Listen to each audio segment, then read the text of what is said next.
দর্শক, রাজধানীর শেরেবাংলা মেডিকেল ও রংপুর মেডিকেলে আছেন আমাদের সহকর্মীরা। তাদের কাছ থেকে জেনে নেব সবশেষ অবস্থা। প্রথমে যাচ্ছি রাজধানীর শেরেবাংলা মেডিকেলে। সেখান থেকে হাম ও ডেঙ্গুর বিষয়ে সবশেষ অবস্থা জানাচ্ছেন সহকর্মী সীমা প্রধান।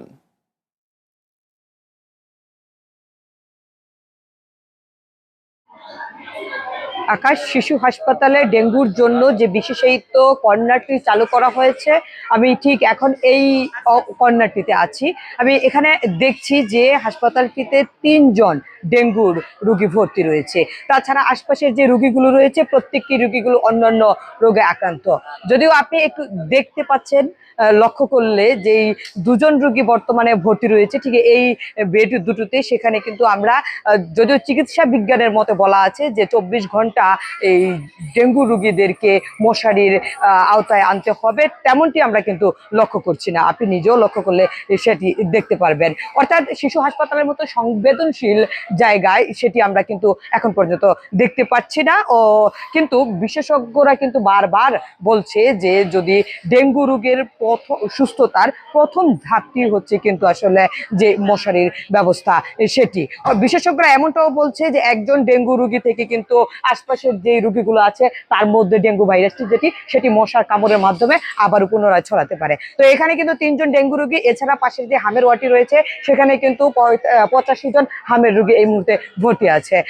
এছাড়া আমরা দেখছি 24 ঘন্টায় কিন্তু আরো বিরতি দিয়ে দিয়ে নতুন রোগীরা আছে। তবে চিকিৎসকের যে ঔষধ সরবরাহ কিংবা সেবা সেটির কোনো গাফিলতি এখন পর্যন্ত আমরা দেখছি না, যদিও বিচ্ছিন্ন কিছু অভিযোগ রয়েছে। আকাশ, এই ছিল শিশু হাসপাতাল থেকে ডেঙ্গু হাম পরিস্থিতি আমার কাছে এই মুহূর্তে সবশেষ। আকাশ। ধন্যবাদ সীমা আপনাকে। দর্শক, রংপুর মেডিকেলে আছেন আমাদের সহকর্মী রবিউল ইসলাম। তার কাছ থেকে জেনে নেব সেখানকার সবশেষ অবস্থা।